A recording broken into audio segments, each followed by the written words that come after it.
పరకామణి కేసులో సుమారు గంటన్నర పాటు వైవి సుబ్బారెడ్డి విచారణ సాగింది. మరింత సమాచారం మా ప్రతినిధి జయప్రకాష్ ప్రత్యక్ష ప్రసారం ద్వారా అందిస్తారు.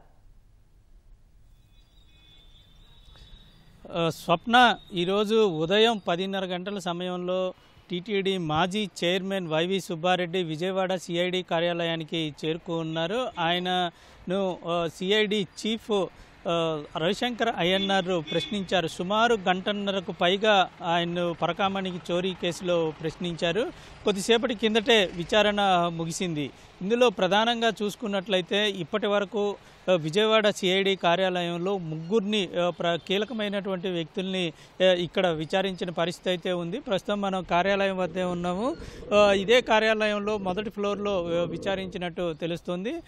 ఇంకొక విషయం ఇక్కడ చూసుకున్నట్లయితే గతంలో పనిచేసినటువంటి ఎక్స్ అఫీషియోగా పనిచేసిన బొమ్మన కరుణాకర్ రెడ్డిని అటు తిరుపతిలో విచారించినటువంటి సిఐడి చీఫ్ ఇక్కడ విజయవాడలో మాజీ ఏఈఓగా పనిచేసిన ధర్మారెడ్డి, అదేవిధంగా విజిలెన్స్ ఎస్పీగా పనిచేసిన నరసింహ కిషోర్ ప్రస్తుతం ఇక్కడ రాజమండ్రి ఎస్పీగా ఉన్నారు. ఆయనను మొన్న ఇక్కడికి పిలిపించి విచారణ జరిపారు.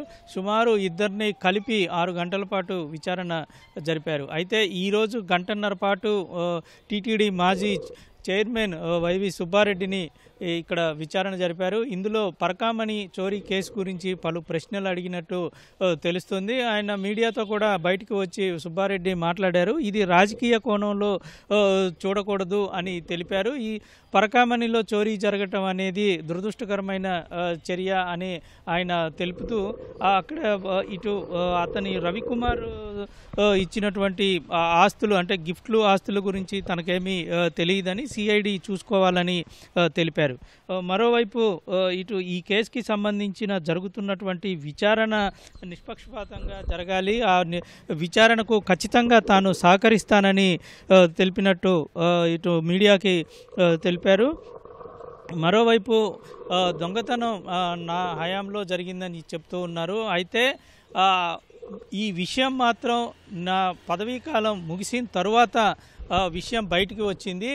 కాబట్టి ప్రస్తుతానికి తనకు ఈ విషయం గురించి తెలియదు అని చెప్తూ ఉన్నారు. మరోవైపు 2023లో ఈ చోరీ ఘటన జరగటము, అదే సంవత్సరంలో కొన్నాళ్ళు కేసు నమోదైనటువంటి కొన్నాళ్ల తరువాత ఫిర్యాదుదారుడే లోక్ అదాలత్లోకి వెళ్ళి వాళ్ళిద్దరూ ఇటు ఫిర్యాదుదారుడు ఈ రాజీ చేసుకోవటం జరిగింది. దీనిపైన అప్పటి నుంచి ఇప్పటి వరకు అసలు ఏం చర్యలు తీసుకున్నారు, ఈ అంశం రాజీ పడిన అంశం ఎవరెవరి దృష్టికి వెళ్ళింది అని సిఐడి అధికారులు ఆరా తీస్తూ ఉన్నారు.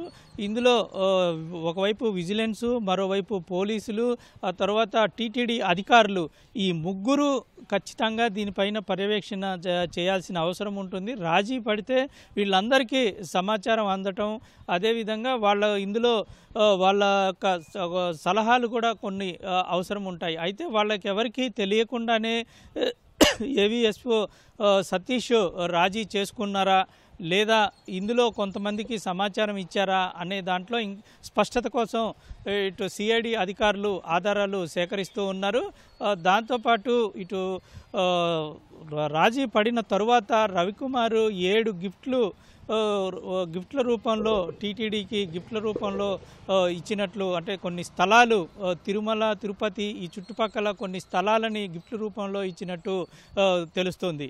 అయితే అసలు ఈ స్థలాలు ఎప్పుడు కొనుగోలు చేశారు, ఏ విధంగా కొనుగోలు చేశారు, ఎందుకు మళ్ళీ ఇటు టీటీడీకి ఇచ్చారు అనే విషయాలన్నింటినీ లోతుగా దర్యాప్తు చేస్తున్న పరిస్థితి అయితే ఇక్కడ కనబడుతుంది. మొత్తం మీద ఈరోజు కీలకమైనటువంటి విషయాలు కొంత సేకరించారని చెప్పుకోవచ్చు. రేపు ఈ నెల మొదటి వారంలో కోర్టుకి ఈ నివేదిక అంతా సమర్పించాల్సి ఉంది. ఇప్పటికే దీనికి సంబంధించిన వివరాలను సిఐడి నేరుగా అక్కడికి వెళ్ళి రవిశంకర్ అయ్యన్నార్ కొన్ని ఆధారాలు సేకరించారు. దీంతో పాటు నిన్న ఎస్పీ ఇక్కడికి వచ్చినట్టు తెలుస్తోంది. సిఐడి ఇటు తిరుపతి ఎస్పీ ఇక్కడికి వచ్చినట్టు తెలుస్తుంది. ఆయన నుంచి కూడా కొంత సమాచారం తీసుకున్నారు అని మనకి తెలుస్తుంది.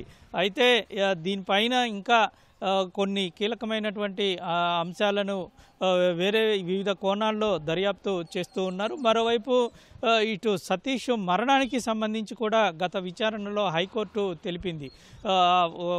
దిగ్భ్రాంతి వ్యక్తం చేయడంతో పాటుగా ఈ కేసుతో సంబంధం ఉన్న అందరికీ ఖచ్చితంగా ఇందులో రక్షణ కల్పించాలి అని ఆదేశాలు జారీ చేసింది. ఈ క్రమంలో వీళ్ళు ఎటువంటి చర్యలు చేపట్టారు, ఎటువంటి ఆధారాలు సేకరించారు అనేది నివేదిక రూపంలో త్వరలో హైకోర్టుకి సిఐడి అధికారులు సమర్పించనున్నారు. ఆ తర్వాత కీలక మలుపు తిరిగే అవకాశాలు అయితే మనకి కనబడుతూ ఉన్నాయి. స్వప్న. కెమెరామెన్ సోమేష్తో జయప్రకాష్, ఈటీవీ న్యూస్, విజయవాడ.